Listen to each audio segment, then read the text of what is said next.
मैं मोमिता हूँ। किसी ने मुझे निर्भया कहा, किसी ने मुझे दामिनी कहा, पर मैं मोमिता हूँ। मैं कोलकाता केस में एक ट्रेनी डॉक्टर हूँ और आज मैं आपको अपनी पूरी कहानी बता रही हूँ। मैं अपने माता पिता की इकलौती लाडली बेटी हूँ, जिसका सपना था कि एक बड़ी डॉक्टर बनकर अपने माता पिता का नाम रोशन करना और अपने सपनों को पूरा करना। आज आप मुझे कोलकाता में एक ट्रेनी डॉक्टर के रूप में जानते हैं। कुछ लोग मुझे मयूरी कहते हैं, कुछ लोग मुझे निर्भया या दामिनी कहते हैं। आज देश भर में मेरा नाम हर घर में लिया जा रहा है, लेकिन मेरा नाम डॉक्टर मोमिता है। आप सभी ने मुझ पर जो प्यार और मेरे परिवार का जो सहारा दिया है, उसे देखकर मुझे बहुत खुशी महसूस हो रही है और इसी वजह से मैं आप तक पहुंचने की कोशिश भी कर रही हूं। मैं पश्चिम बंगाल में रहने वाली एक मामूली सी लड़की हूं। मेरा जन्म 1993 में हुआ था। घर में इकलौती होने के कारण मैं अपने माता पिता की बहुत ही लाडली थी। बचपन से ही मैंने अपने माता पिता को बहुत ही ज़्यादा मेहनत करते हुए देखा। मुझे याद है एक बार जब मैंने डॉक्टर बनने की इच्छा अपने माता पिता से जाहिर की, तो वो मिडिल क्लास फैमिली होने के बावजूद मेरे पिता को मेरी इच्छा ये सुनकर बहुत ही ज़्यादा खुशी हुई। उन्होंने मुझसे कहा कि तू पढ़ लिख कर बड़ी डॉक्टर बन, मैं हूँ ना। ये कहते हुए उन्होंने मेरे सिर पर प्यार से हाथ फेरा। तब से मेरे माता पिता ने अपनी मेहनत की कमाई से मेरे शिक्षा के लिए पैसे बचाए। लोग अक्सर मेरे माता पिता से कहते थे कि गरीब होने के कारण वो अपनी बेटी को डॉक्टर नहीं बना सकते। ये बातें मुझे बहुत ही ज़्यादा चुभती थी, लेकिन मैंने पूरी मेहनत से पढ़ाई जारी रखी और सभी को गलत साबित कर दिया। आखिरकार मैंने अपनी मेहनत से सरकारी कॉलेज में प्रवेश प्राप्त किया। मैंने दिन रात नीट परीक्षा की तैयारी की, क्योंकि मुझे सरकारी कॉलेज में दाखिला लेना था ताकि मेरी शिक्षा का खर्च कम हो सके। मैं बड़ी डॉक्टर बन के अपने माता पिता को वो सारी सुविधाएं देना चाहती थी जो अमीर लोगों के घरों में होती हैं। मैं उनकी सेवा करना चाहती थी और उनका नाम रोशन करना चाहती थी, और मेरी वो इच्छा पूरी हुई। नीट परीक्षा में मुझे बहुत ही ज़्यादा अच्छे अंक मिले और उसी के आधार पर मुझे कोलकाता के आरजीकर मेडिकल कॉलेज में MBBS में प्रवेश मिला और मेरे माता पिता बहुत ही ज़्यादा खुश हुए। धीरे धीरे मैंने अपनी पढ़ाई पूरी की, लेकिन मुझे डॉक्टर बनना था, लोगों की बेहतर सेवा करनी थी। इसलिए मैंने PhD करने का निर्णय लिया। उसी कॉलेज में PhD की पढ़ाई शुरू कर दी और अपना पहला साल पूरा कर दिया। मेरे माता पिता बहुत ही ज़्यादा खुश थे, क्योंकि अब मेरी डिग्री PhD की होने वाली थी और मैं अब एक बड़ी डॉक्टर बनने वाली थी। मैं लोगों की सेवा करने वाली थी और पिताजी ने मेरे शिक्षा के लिए जो कर्ज लिया था उसे भी अब चुकाने वाली थी। अपने माता पिता को एक खुशी वाला जीवन देना चाहती थी। हमने किन कठिन परिस्थितियों में जीवन व्यतीत किया है, इसे मैं कभी नहीं भूल सकती। मुझे याद है कि मेरे माता पिता खुद भूखे रहते थे, लेकिन मेरे लिए कुछ बना कर रखते थे। वो फटे पुराने कपड़े पहनते थे, लेकिन मेरे लिए हमेशा अच्छा खाना लाते थे। मैंने उन्हें देखकर पैसे बचाने का तरीका सीखा। कई चीज़ें मुझे बहुत पसंद थी, लेकिन मैंने उनसे कभी नहीं मांगा। इसलिए मेरे माता पिता हमेशा कहते थे कि मैं बहुत ही ज़्यादा समझदार हो गई हूँ। वो मुझे अपने बेटे की तरह मानते थे। अब पढ़ाई के साथ साथ मैंने आरजीकर अस्पताल में ट्रेनी डॉक्टर के रूप में नौकरी भी शुरू कर दी। 2024 का साल शुरू हो गया था। मुझे गणपति और दुर्गा पूजा बहुत पसंद थी। अब तो मैं डॉक्टर भी बन गई थी, इसलिए मैंने अपने माता पिता से कहा, इस साल हम गणपति और दुर्गा पूजा धूमधाम से मनाएंगे। अब हमारे पास पैसे भी हैं। आपकी बेटी एक प्रतिष्ठित डॉक्टर बनने वाली है। ये बातें सुनकर मेरे माता पिता बहुत खुश हुए। उन्होंने कहा, इस साल हम जरूर दुर्गा पूजा साथ मनाएंगे। अब तो मेरे माता पिता मेरे शादी के बारे में भी सोचने लगे थे। तब मैंने अपने पिताजी से कहा था कि मेरी शादी का चिंता आप मत करो। शादी के लिए इतने सारे पैसे कहाँ से लाएंगे आप, इसलिए आप ये सारी चीज़ें मुझ पर छोड़ दो। अब मैं डॉक्टर बनने वाली हूँ और चिंता आप छोड़ दो। हमारे अच्छे दिन आने वाले हैं और फिर जब मुझे सही जीवन साथी मिलेगा तब मैं शादी करूंगी। मेरे माता पिता की आंखों में हमेशा खुशी के आंसू आ जाते थे जब भी मैं ऐसा बोलती थी। उन्हें खुश देखकर मैं बहुत ही ज़्यादा खुश हो जाती थी। मैंने अपने बचपन से अपनी माँ को हमेशा पैसे बचाते हुए देखा था, लेकिन मेरे लिए वो कभी खर्च करने से पीछे नहीं हटती थी। मेरी पसंद नापसंद उन्हें बखूबी पता होती थी। मुझे बड़ा करने के लिए उन्होंने बहुत ही ज़्यादा सेक्रीफाइस किए थे, अपनी इच्छाओं को दबा दिया था। इसलिए अब मेरी बारी थी उनके लिए कुछ करने की। इसलिए मैंने अपने पहले वेतन से माँ के लिए सोने की चूड़ियाँ बनवाई। वो चूड़ियाँ देखकर माँ बहुत ही ज़्यादा खुश हुई और उन्होंने खुशी से मुझे गले लगा लिया। सब कुछ ठीक चल रहा था। पिछले 6 महीनों से मुझे नाइट शिफ्ट भी मिलने लगी थी। कभी हफ्ते में एक बार नाइट ड्यूटी हो जाती थी, तो कभी हफ्ते में 24 घंटे 36 घंटे भी काम करना पड़ता था। इसका कारण मैं आपको आगे कहानी में बताऊंगी। 2024 का अगस्त का महीना मेरे लिए कितना घातक साबित होगा, ये मैंने कभी सपने में भी नहीं सोचा था। मेरे पिताजी सिलाई का काम करते हैं। 63 साल के थे, लेकिन उन्होंने अब तक काम नहीं छोड़ा। एक बार बीपी की दवाइयाँ लेना भूल सकते हैं, लेकिन काम करना नहीं भूलते। और कहते थे कि बेटी, मैं तेरे कहने पर ही बीपी की दवाइयाँ खाता हूँ। मेरी माँ हमेशा कहती थी कि तू हमारी बेटी और बेटा है। मैं वैसे भी बहुत प्यारी थी, मेरे नाम में ही प्यार छिपा था। जब मैं कॉलेज जाती या ड्यूटी पर होती तो अक्सर कानों में कुछ गलत कामों के बारे में सुनने को मिलता। हमारे सीनियर्स डॉक्टर भी इस पर कभी कभी फुसफुसाते थे। मैंने खुद को इन सब चीज़ों से हमेशा दूर रखा, लेकिन जब किसी छात्र के साथ अन्याय होता या किसी मरीज से अधिक पैसा वसूले जाते तो मुझे बहुत बुरा लगता और मैं जब आवाज़ उठाती इस पर हमारे प्राचार्य संदीप घोष हमेशा मुझ पर चिल्लाते थे। प्राचार्य होने के कारण हम उनसे डरते थे, लेकिन मैंने भी उनके बारे में बहुत कुछ सुना था कि अस्पताल में क्या क्या करते हैं, लेकिन कभी भी आवाज़ उठाने की कोशिश नहीं की, क्योंकि मैं इन बड़े बड़े लोगों के चक्कर में नहीं पड़ना चाहती थी। लेकिन जब अस्पताल में दवाइयों की कालाबाजारी होने की बात सामने आई, तब मैं शांत नहीं रह सकी। मैंने बोलना शुरू किया। मेरी आवाज़ को कहीं दबाने की कोशिश की जा रही थी। मुझसे बहुत ही ज़्यादा काम करवाया जा रहा था और मेरे काम के घंटे भी बढ़ा दिए गए थे, लेकिन फिर भी मैंने अपना काम ईमानदारी से किया। कभी कभी अपने पिता को ये बातें बताती थी, लेकिन वो मुझे कहते थे, बेटी तुम इन सब चीज़ों में मत पड़ो, हम गरीब लोग हैं, ये बहुत बड़े लोग हैं, इनके हाथ बहुत ऊपर तक हैं, ये तुम्हारी मेहनत पर पानी फेर देंगे।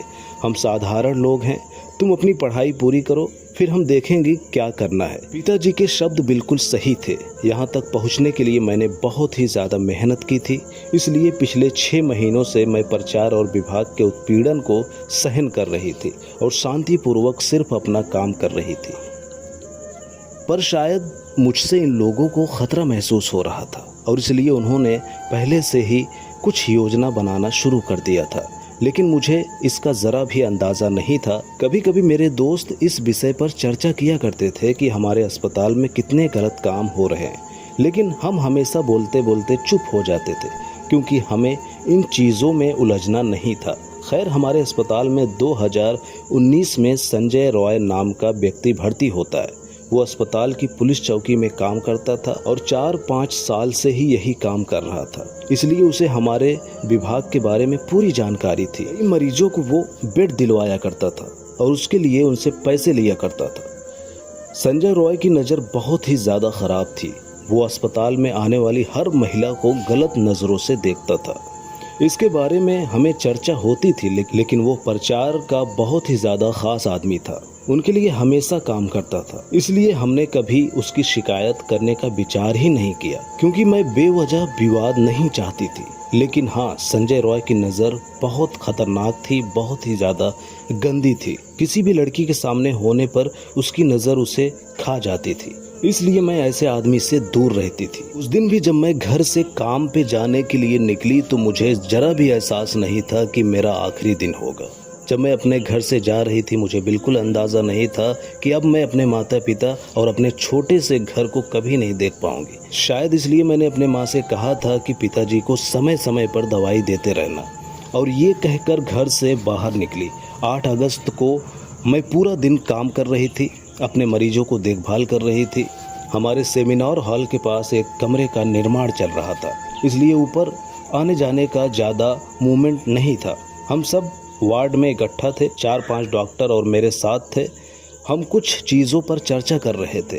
उस समय संजय रॉय भी वहाँ आया और मुझे घूर रहा था। लेकिन मैंने उसे नज़रअंदाज किया। कुछ समय बाद वो वहाँ से चला गया। हम सब ने खाना खाया, फिर सभी अपने अपने काम पर लग गए। मैं थोड़ा फ्री थी, इसलिए मैंने रात को माँ को फ़ोन किया। जब तक मैं माँ को फ़ोन नहीं करती थी तब तक मेरे पिताजी खाना नहीं खाते थे। उन्हें बताना पड़ता था कि मैंने खाना खा लिया है, तभी वो खाना खाते थे। उस दिन भी मुझे ज़रा भी अंदाज़ा नहीं था कि ये मेरी माँ से आखिरी बातचीत होगी। माँ की फ़ोन उठाते ही मैंने पूछा, पिताजी समय पर दवाई ले रहे हैं? उनका ध्यान रखना, मेरी चिंता मत करो, मैंने खाना खा लिया है। मेरे पिताजी को बीपी की प्रॉब्लम थी, इसलिए समय पर दवाई लेना उनके लिए ज़रूरी था। उनकी दवाइयाँ कभी कभी छूट भी जाती थी, इसका पूरा ध्यान मैं रखती थी। मुझे याद है एक बार पिताजी की दवाइयाँ रात में ख़त्म हो गई थी। पिताजी ने सोचा कि एक दिन दवा ना लेने से क्या फ़र्क पड़ जाएगा, सुबह जाकर दवा ले आऊँगा। लेकिन मैंने घड़ी देखा, रात के 11 बजे थे। वहीं सबका खाना रोक दिया और कहा पिताजी दवा आने तक कोई खाना नहीं खाएगा। इतनी रात में भी मैंने उनके लिए दवा का इंतज़ाम किया, लेकिन अब अस्पताल में ज़्यादा काम होने के कारण मुझे घर पर ध्यान देने का समय नहीं मिल रहा था। इसलिए माँ को ज़बरदस्ती सब कुछ बताना पड़ता था। उन्हें याद दिलाना पड़ता था कि पिताजी का देखभाल करें।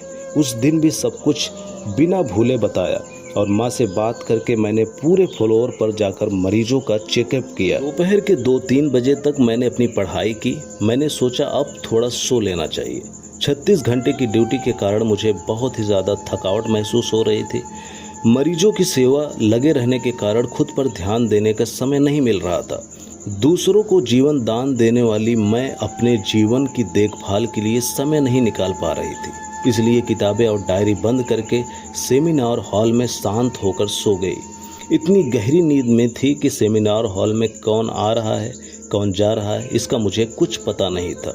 फिर क्या था, सुबह के समय ने संजय रॉय शराब पीकर सेमिनार हॉल में आया, इसका भी मुझे पता नहीं चला क्योंकि मैं बहुत ही ज़्यादा गहरी नींद में थी।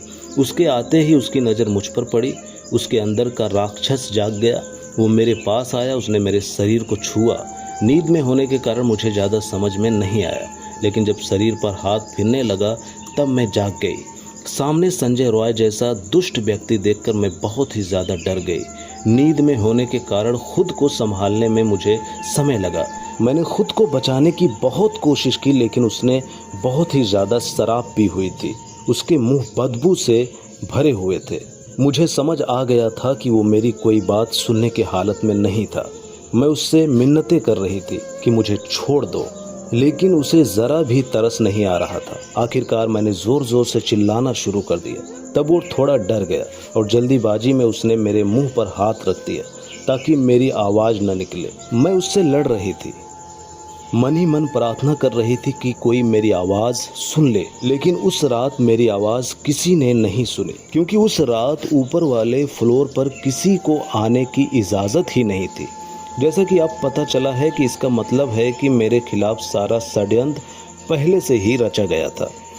मैं उस दरिंदे को अपने से दूर धकेलने की कोशिश कर रही थी, लेकिन पता नहीं उसमें इतनी ताकत कहाँ से आ गई थी। जितनी भी मैं कोशिश कर रही थी वो मुझसे दूर नहीं हो रहा था। मैं खुद को उससे बचा नहीं पाई। लड़ते लड़ते मैं हार गई और फिर उसने मुझे नोचना शुरू किया, मुझे मारना शुरू किया। अब मैं पूरी तरह से ठंडी हो गई थी। कौन कौन मेरा शोषण कर रहा था ये समझ में नहीं आया। मेरे दर्द से चीखें निकल रही थी।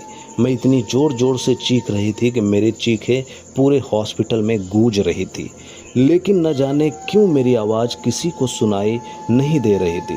चिल्लाते चिल्लाते मेरा शरीर बिल्कुल ठंडा पड़ गया था और फिर मेरे सपनों की हत्या कर दी गई, और वो भी बहुत ही बर्बरता से। आखिरकार मेरी जान चली गई, लेकिन मेरे शरीर पर शोषण की निशानियां रह गई। मेरा चश्मा टूट गया। उसके बाद कुछ टुकड़े मेरे खून से सने हुए आँखों में घुस गए। मेरे फटे हुए होठ मेरी आवाज़ दबाने के लिए उसने मेरा गला दबाया था। खुद को बचाने की कोशिश में मेरे खून से सने हुए नाखून मेरे शरीर पर किए गए अनगिनत वार, जिसकी हड्डी टूटने तक फैली हुई मेरी टांगें और घायल हुए मेरे जननांग। खुद को बचाने की कोशिश में मेरे खून से सने हुए नाखून मेरे शरीर पर किए गए अनगिनत वार, जांग की हड्डी टूटने तक मेरी फैली हुई मेरी टांगें और घायल हुए मेरे जननांग। इतना सब कुछ सहने के बाद भी मैंने उन पुरुषों की क्रूरता का मुकाबला किया था। लेकिन काश उन पुरुषों के अंदर थोड़ा सा भी रहम होता तो मेरी आखिरी सांस तक मैं जिंदा रह पाती। मेरे शरीर पर वार करते समय उन्होंने सोचा होता कि मुझे मारते समय उन्हें खुद को भी दर्द महसूस हुआ होता, लेकिन वो दरिंदे की तरह आकर मुझे बर्बाद करके चले गए। उस दिन मेरे जिस्म के साथ साथ मेरी अंदर की रूह भी बलात्कार हुआ और आखिरकार इस ट्रेनी डॉक्टर मोमिता ने दुनिया से अलविदा कह दिया। मरते समय मेरी आंखों के सामने सिर्फ मेरे माता पिता का चेहरा था। अब उनका क्या होगा, यही सवाल मेरे दिल में बार बार आ रहा था। हर दिन दूसरों की जान बचाने वाली मैं, लेकिन मेरी जान बचाने वाला वहाँ कोई नहीं था। मरते वक्त भी मुझे यही डर सता रहा था, मेरे माता पिता इतने बड़े दुख को कैसे सहेंगे। उस दरिंदे ने मेरा शोषण किया, मुझे जिंदा रहते हुए मार डाला, मेरी हत्या कर दी और फिर मेरे अधनंग शरीर पर अधूरा कपड़ा डालकर ऐसे चला गया जैसे उसने कुछ किया ही नहीं। मेरी आत्मा तड़पती रही, मेरे सपने अधूरे रह गए। मैं हर दिन 10 से लेकर 12 घंटे तक मेहनत कर कर यहाँ तक पहुँची थी। मेरे पूरे परिवार का सपना एक ही रात में बिखर कर रह गया। मेरे लिए पूरा दिन सिर्फ एक काम था, मुझे किताबों के अलावा कुछ भी नहीं पता था। मुझे MD में गोल्ड मेडल चाहिए था, टॉप डॉक्टर बनना था। मैंने अपने डायरी में भी ये लिखा था, क्योंकि मेरे माता पिता ने बड़ी मेहनत से मुझे पढ़ाया था और एक ही रात में मेरी मेहनत, मेरी पढ़ाई सब कुछ चलकर राख हो गई थी। असल में अगले दिन से क्या हुआ, कैसे अपराधी पकड़े गए, ये सब आपको पता है, लेकिन मैं फिर भी आपको बताती हूँ। अगले दिन सुबह आत्महत्या की खबर मेरे घर तक पहुँचती है। आपकी बेटी ने हॉस्पिटल में आत्महत्या कर लिया है, ऐसा बताया गया। माँ तो सब कुछ खत्म हो गया ये कहकर रोने लगी। पिताजी तो सोचने के हालात में नहीं थे। पड़ोस में रहने वाले रिश्तेदारों ने उन्हें संभाला और हॉस्पिटल लेकर दौड़ते हुए आए। मेरे माता पिता अपनी बेटी को आखिरी बार देखने के लिए तड़प रहे थे, लेकिन उन्हें अंदर जाने नहीं दिया जा रहा था, क्योंकि अंदर मेरी हत्या के सबूत मिटाए जा रहे थे। मेरी माँ गिड़गिड़ाती रही कि एक बार मेरी बेटी को दिखा दो, लेकिन किसी ने मेरी माँ की बात को नहीं सुना। पूरे 3 घंटे बाद मेरे माता पिता को मुझे देखने की इजाज़त मिली। बेटी को घायल और अधनंगी हालत में देखकर मेरे पिता तुरंत समझ गए और उन्होंने कहा कि ये आत्महत्या नहीं हो सकती। हमारी बेटी आत्महत्या करने के लिए डॉक्टर नहीं बनी थी। मेरी ऐसी हालत देखकर माँ और पिता तुरंत बोले, ये बलात्कार है। माता पिता के साथ साथ रिश्तेदार, दोस्त, सहयोगी सब मेरे लिए ज़ोर से आवाज़ उठाते हैं और मेरा बलात्कार करके मेरी हत्या की गई, इसलिए सभी गुस्से में थे। इतना बड़ा हंगामा देखकर पुलिस आखिरकार बहुत देर से पहुंचती है और फिर पूछताछ शुरू होती है। तब तक काफ़ी भीड़ इकट्ठा हो जाती है। इतनी भीड़ जनता के इस आक्रोश से संजय रॉय अपने हेडफोन के सहारे पकड़ा भी जाता है। बिना कुछ कहे वो आरोपी अपना गुनाह कबूल भी कर लेता है। फिर उसे गिरफ्तार कर लिया जाता है और मामला वहीं पर ख़त्म कर दिया जाता है। किसी का कहना है मेरे साथ सिर्फ बलात्कार हुआ है, तो कोई कह रहा है कि सामूहिक बलात्कार हुआ है।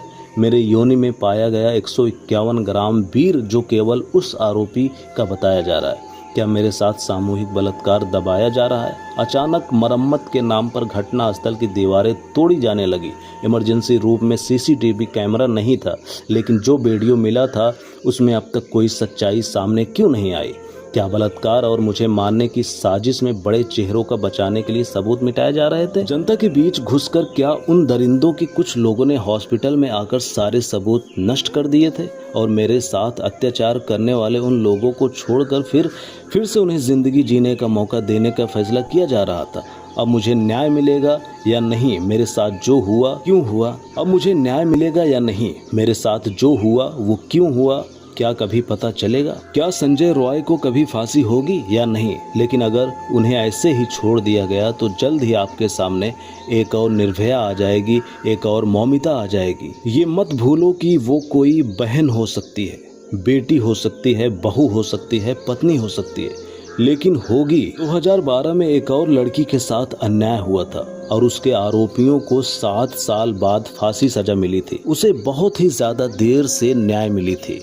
अगर हमारी जैसी दूसरी निर्भया नहीं चाहिए तो मुझे न्याय दिलाओ। क्या मेरे माता पिता को उनकी बेटी से दोबारा मिलने का मौका मिलेगा? मैंने एक डॉक्टर बनकर सभी की सेवा करने का फैसला किया था, सबको एक देवता के रूप में बचाने का निर्णय लिया था, लेकिन खुद को बचाने में मैं असफल रही। मैं मौमिता एक अनसुलझी गुत्थ बनकर रह गई। जीते हुए लोगों की सेवा करके खुशी से जीने का मेरा सपना अधूरा ही रह गया। मेरी हत्या और बलात्कार की गुत्थी अब सुलझ नहीं रही। मैं वही ट्रेनी डॉक्टर बोल रही हूँ, डॉक्टर मौमिता, जो कुछ दिन पहले तक आप में से ही एक थी। बिना किसी गलती की मैंने अपनी ज़िंदगी खो दी। काश उन लोगों में कुछ दया होती तो आज ये महिला डॉक्टर जिंदा होती। मेरे माता पिता भी अभी तक इस दुख से उभर नहीं पाए, लेकिन फिर भी मजबूती से खड़े होकर मुझे न्याय दिलाने की कोशिश कर रहे हैं। मेरे पिता की केवल एक ही बेटी थी। आज मैं भले ही ऊपर वाले के पास आ गई हूँ, मगर अब आप सभी मेरे बेटे बेटियों, मेरे माता पिता की संतान हो। एक बेटी चली गई, लेकिन हजारों बेटे बेटियां उन्हें मिल गए हैं। इसलिए कृपया मेरे माता पिता का देखभाल करें, माता पिता का ध्यान रखें। मेरे पिताजी बहुत स्वाभिमानी है। बस इतना मेरे लिए कर देना, जब भी मेरे माँ बाप को किसी चीज़ की ज़रूरत पड़े तो उनका साथ देना। और आज ऐसी आवाज़ उठाना कि कभी भी किसी माता पिता से उनकी बेटी दूर ना हो। मैं अपने माता पिता से बहुत प्यार करती हूँ, इसलिए मुझे सबसे ज़्यादा दुख हो रहा है। दोस्तों, मुझे न्याय दिलाओ, आरोपियों को सजा दिलाओ, आवाज़ उठाओ, मेरे माता पिता का सहारा बनो, उनकी मदद करो। सच में भले ही मैं अब नहीं हूँ, लेकिन अब आप ही उनकी संतान बनो और मुझे न्याय देने के लिए आवाज़ उठाओ। क्या मुझे न्याय मिलेगा? कमेंट करके ज़रूर बताओ।